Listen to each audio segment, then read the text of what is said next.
Hello and welcome to a new video. If you've been following me while the game was still shut down after the open beta, you probably remember that I made a video criticizing the game's stages. I found that the stages in the open beta were far too static, symmetrical, and took themselves way too seriously. And I gave some suggestions about interesting stages by using some of the more fascinating and fun stages in the Super Smash Bros. Franchise. Well, the game has finally released and has had 4 seasons, usually coming with 2 stages in order to try and impress me. So let's see if the stages are better in the final version versus the open beta. Have they managed to make the stages fun? One of the new stages added to Season 1 was Dexter's Lab, based off of the cartoon of the same name. Interestingly, this is an example of a stage, and I think remains the only example of a stage that doesn't have an accompanying character to go with it. Dexter is yet to be added. For a period of time, the Townsville stage was like that as well.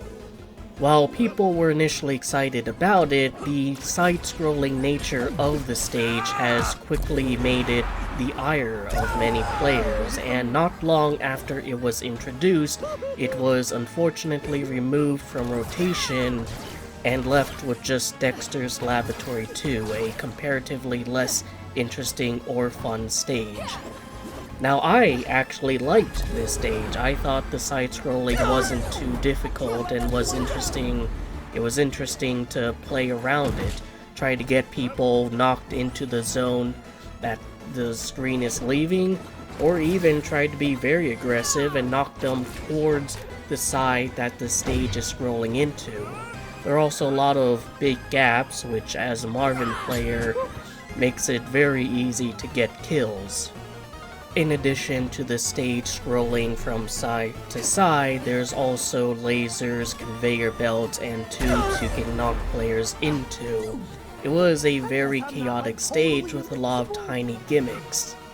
I think one of the things that turned people off from the stage was the fact that it's procedurally generated, so you really don't know what to expect when the screen continues to scroll, and that could lead to very luck-based things coming up that would make or break your ability to win.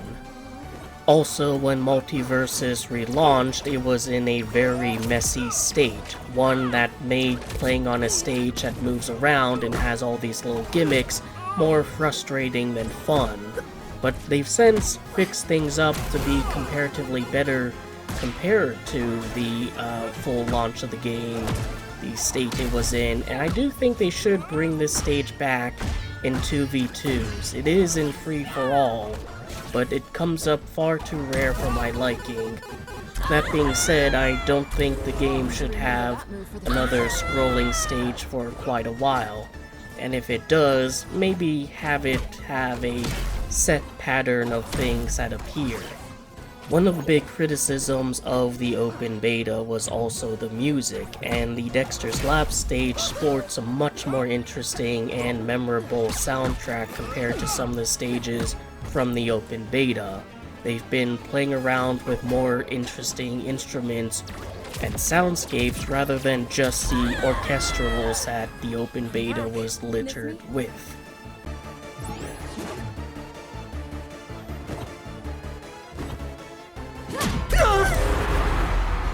Wow, not making that mistake again.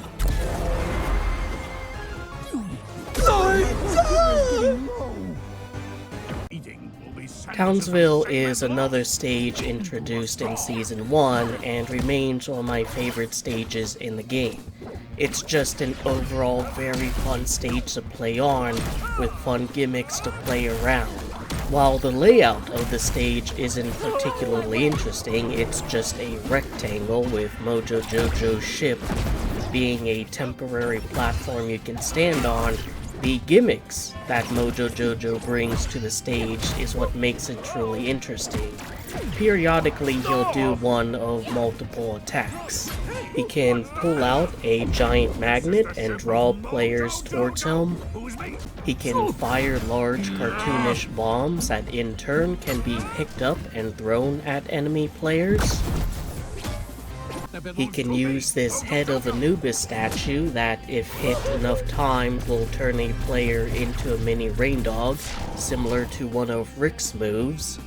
And he can fire a laser that has a long startup time, is heavily telegraphed, and does a decent amount of damage and knockback, making it a move to play around or to try and use to your advantage and get some easy kills.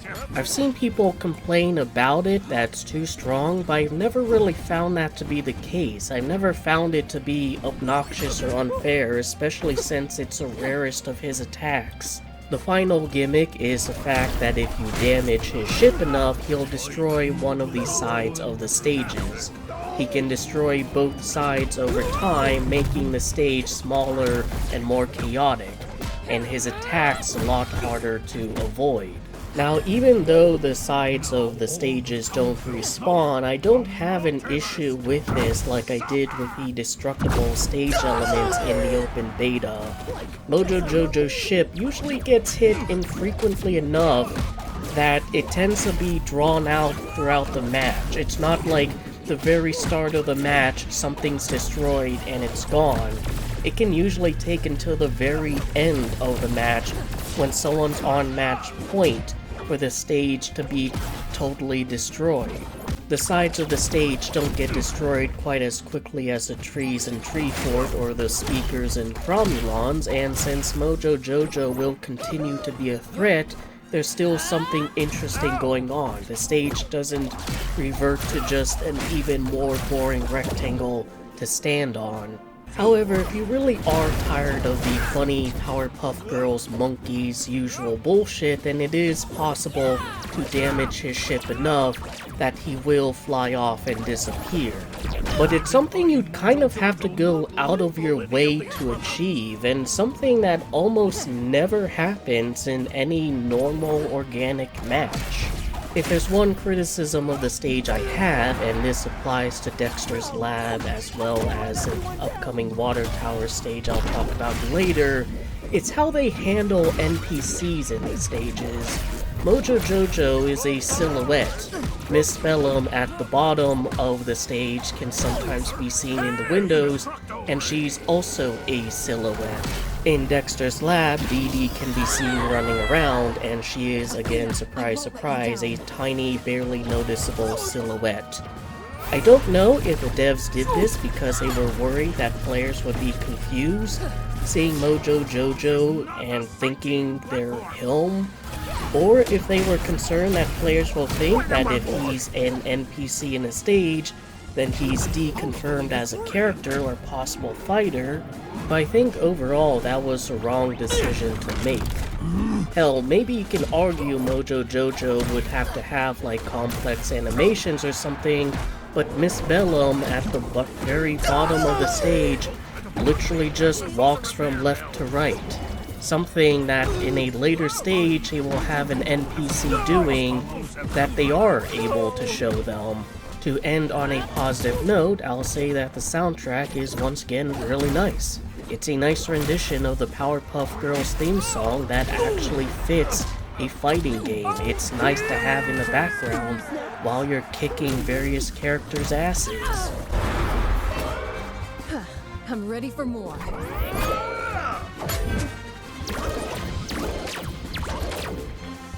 The last of the new stages introduced in Season 1 is unfortunately the least.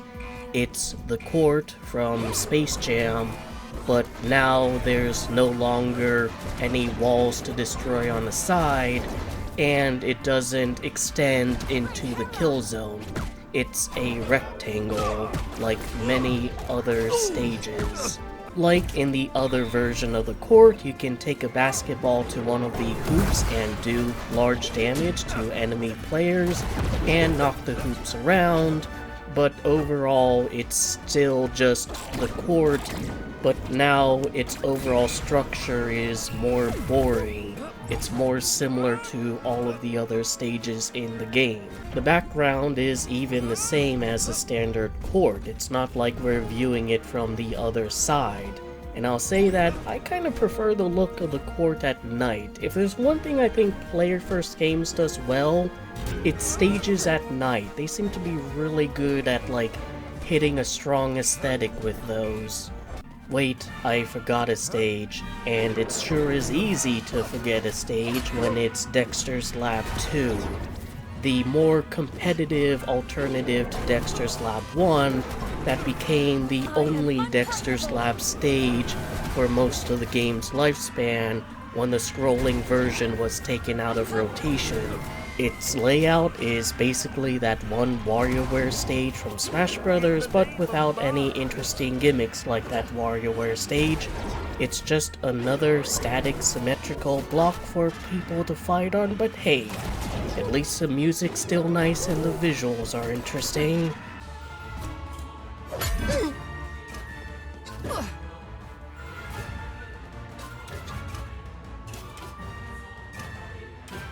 So, one of the stages was interesting but quickly removed, leaving its boring brother for us to play on. One stage was interesting, but people complained because they had to actually pay attention to their surroundings, and one stage is just like a worse version of a previous stage. MultiVersus, suffice to say, had a very rough relaunch. Season 2, however, I would say actually started out strong. The water tower is a fun stage to play on, and it looks visually interesting as well.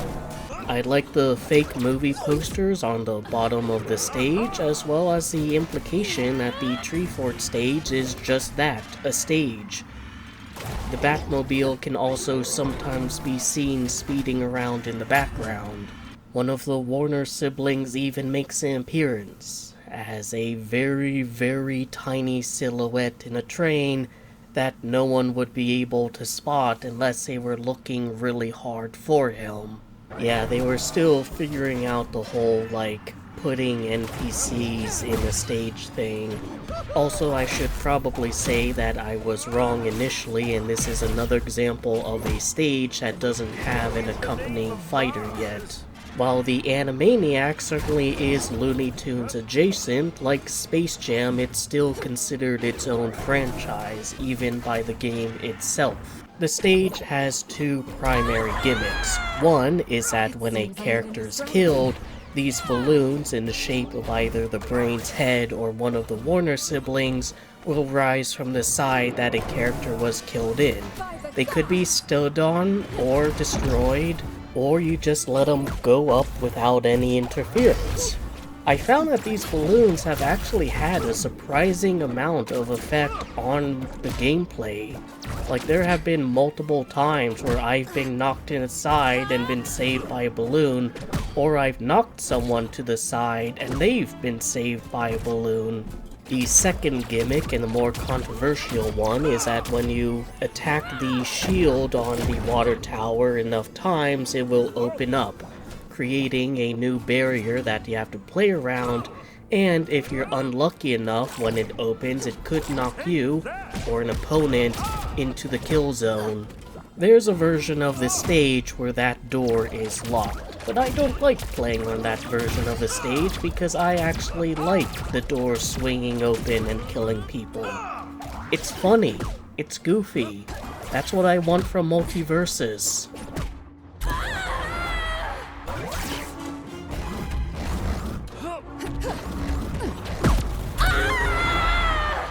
As far as the music goes, it's not as interesting as some of the other stages. Now, I'm not as familiar with Animaniacs as some other people probably are, so I couldn't really recognize the tunes, but it's just a little bit more generic compared to Dexter's Lab and Townsville.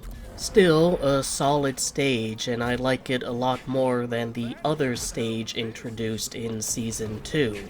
Titan's Tower as a stage for me is just kind of there. As soon as it starts up, the platforms on the side that lead into the kill zone disappear and disappear forever, leading me to wonder why they're there in the first place. There's these two walls on the side that are quickly and easily destroyed, and when they are destroyed, a button in the center becomes active that when you hit it, the stage goes in lockdown and two non-destructible barriers rise up. The lockdown lasts pretty long, puts a kind of ugly red filter over everything, and has an annoying droning sound that goes on and on and on. It's just not particularly pleasant to play on. I also never really found the barriers to be all that gameplay changing when they are indestructible. Like, they very rarely come up in the gameplay or matter in the gameplay when I've played on this stage. Visually it's alright, it's based almost entirely off of Teen Titans Go, and though people insist there are elements from the 2003 version, I really don't see it. It's like 99% Go, 1% Teen Titans 2003. It is kind of funny how the fact that it is so prominently inspired by Teen Titans Go has led people to worry that when Raven is added, she'll be based off of her appearance in that show. I, for one, never had that worry. I knew all along she'd be basically the same as the other DC characters. I like some of the background details, like Jake will occasionally reach out and grab a slice of pizza while he's playing video games. Also, if Shaggy or Jake aren't one of the fighters fighting, then you can find them both sitting and hanging out on the couch. In addition to them, Starfire's weird little caterpillar pet can also be seen hanging out. So now we finally have an NPC that's visible and isn't just a silhouette. When the stage goes into lockdown, Shaggy and Jake stop playing video games and cower behind the couch. While the stage itself isn't particularly interesting, I do appreciate those small little details that just add a bit of extra flair to it. They could have just as easily had no one on the couch and the stage would be exactly the same, but they went into that extra effort to make it a little bit goofy. So, Season 2 stages were varying steps in the right direction. The Water Tower is interesting from a gameplay perspective, and Titan's Tower is willing to show off NPCs and make the background characters a lot more interesting. So what does Season 3 bring to the table? The first of Season 3 stage is a Gremlin-themed one called Midnight Showing, and oh my god, are the left and right side of the stages different? With the exception of Dexter's Lab 1, which might as well not even exist in the game, all of the stages have been symmetrical, or would end up being symmetrical by the end of them, even ones like Townsville. This is the first time where a stage has a notably different architecture depending on what side you're standing on. And in addition to that, there's these little weights that can go up and down when a character stands on them. The only drawback is the fact that the weight values for the characters don't affect the pulleys. Wonder Woman is heavier than Beetlejuice, and yet it remains static if both of them are standing on it. The goofiest aspect of the stage is that if you kill off a fighter, the gremlins watching the fight go down will start cheering, reveling in the chaos and destruction at hand. So now we have NPCs who aren't just silhouettes and react to what's going on in the match itself. I will say that visually the stage isn't too interesting to look at. The gremlins celebrating is definitely the highlight. And music-wise, I never found it to be all that interesting or memorable. But hot damn, we have a stage that's asymmetrical and has goofy little physics elements, regardless of what small advantage or disadvantage that would give a player at any given moment. Puppies! That felt terrible! Boy, yeah, painful. Take this!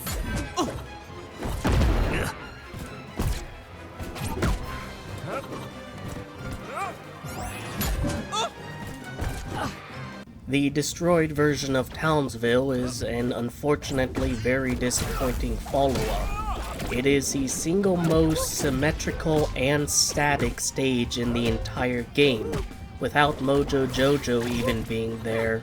It's also the smallest stage in the game, I think even beating Batcave's previous record for being the smallest. While it does look neat, there really isn't much for it from a gameplay perspective. It's like, yep, here's what Townsville turns into at the very end of a match that takes place on that map, but now we get to skip the preamble. There were other maps introduced in Season 3, but I think those would be best gone over in their own little segment later in the video. At the start of Season 4, Samurai Jack got his very own stage, Back to the Past. It starts out in the daytime in a form that's technically symmetrical. The bridge section can be clipped through if the player wants, although that tends to lead to very disastrous results.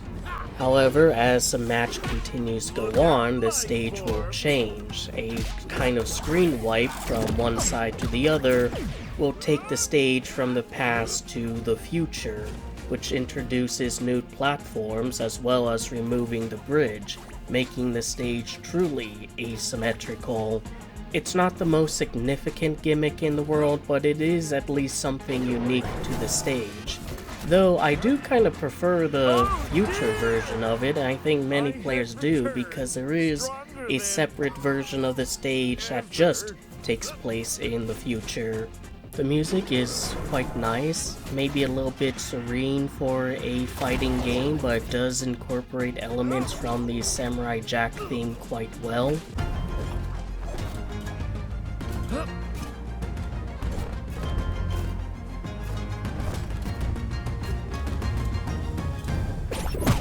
And it is another example of player-first games being really good at making stages that take place at night. But beyond that, there's really not much to talk about. It's just an overall solid stage that's fun to play on every now and again. A nice little part of the game that switches between being serene and somber, but it's nothing compared to the other stage that was added to the game. Candy Kingdom in many ways is a culmination of the lessons that player-first games have learned over the course of developing MultiVersus. It has a gimmick. It's fucking massive. Far too big to show off the entire stage at once. It's extremely asymmetrical, with the center building being different on the left and right sides, as well as the top and bottom sides, and the far left and right part of the stage being different, with one side having an additional building and the other just having a tower with rotating platforms. There are multiple NPCs that are extremely visible, including Neptar up there on that top level.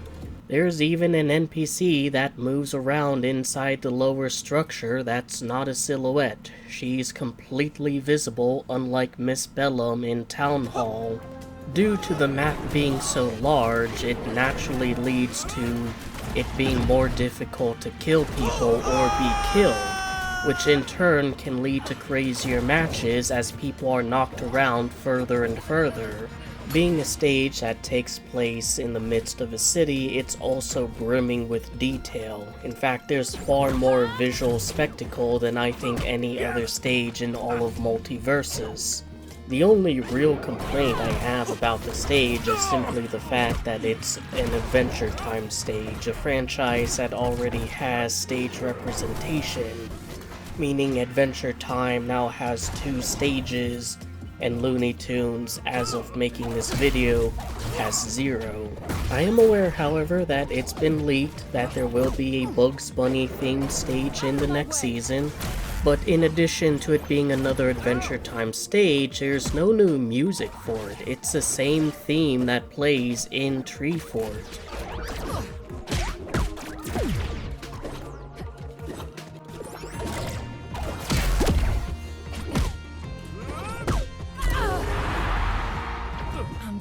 I never watched Adventure Time, so I don't know.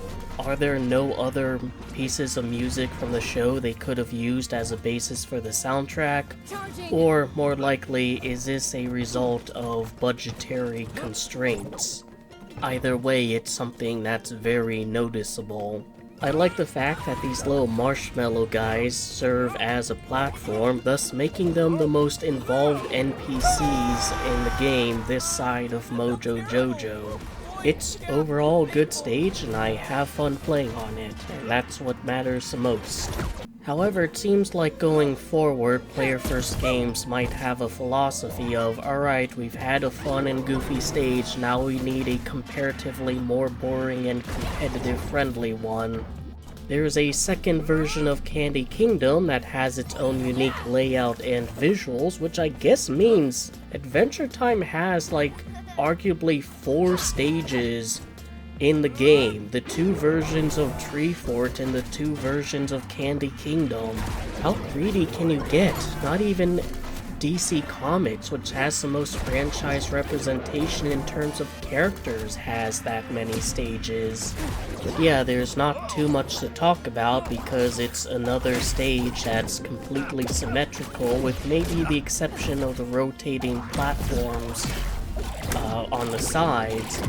That seems to exist mainly for the sake of competitive players rather than casual ones. The trend of handling NPCs better continue. The little candy characters in the center of the stage will actually cheer when someone dies. And I guess you get a nicer view of the castle in the background, which was a little bit just kind of obscured and out of the way in the other version of the stage. And yeah, surprise surprise, another stage that takes place during the night that looks visually appealing. All of the new stages, with maybe the exception of Titan's Tower when the lockdown is initiated, and the Gremlin stage, which is just kind of bland, are neat. Also, I'm pointing out that the helmets there look kind of similar to Marvin's helmet when he has his Commander X2 skin. So these are all the new stages that I think people really care about. But they aren't all the new stages that have been added since the relaunch of the game. There are several stages that have been added since the launch of the game that are underwhelming. They are basically just recycled assets from the stages that you play on in the Rifts feature of the game. I'd say this is a fun stage to play on. Having this much empty space over a bottomless pit can lead to some very interesting high-tension matches, but there's no denying the fact that visually and audibly, since it reuses music from other stages, it's kind of disappointing. Compared to everything else in the game in terms of stages, it and others like it are just very bland to look at. And the thing I wonder about stages like this is why? Was there like a minimum stage requirement they needed to have for that season? Do they plan on retooling and updating it at a later time? And that one at least has a unique gimmick and setup. There's other ones like this beach stage that's even less interesting, and this castle stage that's really just a block with some moving platforms. Is this like a Tom and Jerry stage, since there's Tom and Jerry iconography just kind of hidden in the background? Does this beach stage count as a Beetlejuice stage because some tiny sandworms come up? I actually like, from a gameplay perspective, how cluttered, chaotic, and gimmicky this stage is, but it's otherwise not really tied to anything. It's just a very generic horror theme, and while they could make a generic horror theme work, because so much of it is visually just bland and same-ish as everything else, it just isn't very fun to look at.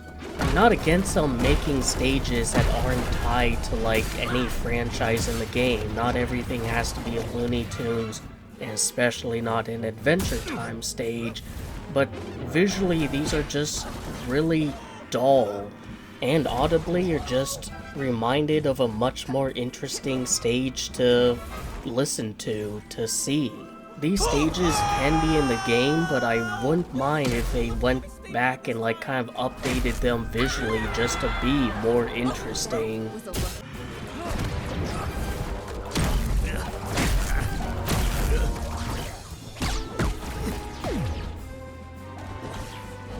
The only other thing really worth mentioning stage-wise is the fact that there are a few different variations of the Dexter's Lab stage that have been added over time. They're okay. I don't really come across them all that often when playing 2v2s or free-for-all. I definitely would have preferred to play on these more than the Dexter's Lab 2 that existed for the game's entire relaunch. I guess since like the background is the same for all of these Dexter's Lab variants, even though they are different in terms of their setup and architecture, they don't really feel like unique stages to each other compared to, say, the various Adventure Time stages. And given that everything in these variations are things that existed in the scrolling version of Dexter's Lab, they just kind of come off as like recycled. I don't see these stages often, and with other better stages to play on, I'm not complaining that I don't see them often. But yeah, that's all of the new stages added to MultiVersus since the game's relaunch. And I will say they have gotten overall better at making them. There's stages that are asymmetrical, there's stages with wacky gimmicks. There's stages that aren't just you and your character and nothing else influencing the match. Now, what can they do or should they do moving forward? Well, in some ways there's not much to say, but keep doing what you've been doing with these main stages. Maybe try and branch off and give characters and franchises that still don't have stage representation some stage representation. Looney Tunes, Iron Giant, Tom and Jerry, Beetlejuice, they still need places to be in. Either don't make stages or recycled stuff from the riffs, or try to really spruce them up to make them like actually visually interesting to look at.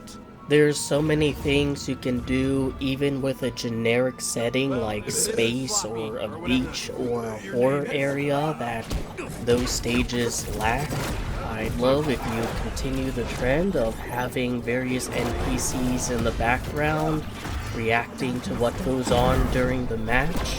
But yeah, I'd say overall they are doing better when it comes to the subject of making and designing stages. I think the stages they've added since the relaunch are more fun to play on and play around. So for all the problems people have in regards to the game, I'm at least optimistic about it when it comes to new stages, and they are quite frankly the things that I'm most interested in, other than Marvin balancing and Marvin cosmetics, which unfortunately there hasn't been any in all of Season 4. So yeah, I hope you enjoyed the video, that I gave you something to think about and otherwise entertained you. Take care. And player first games, buff Marvin please. In the meantime, I will let the rest of the match play out.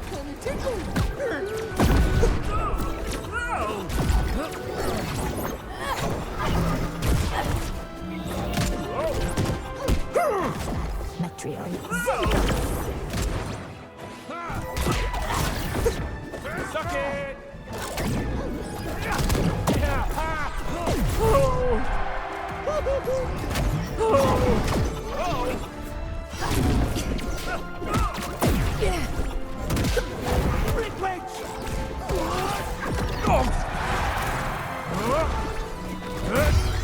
That's why every Martian invader has a plan B.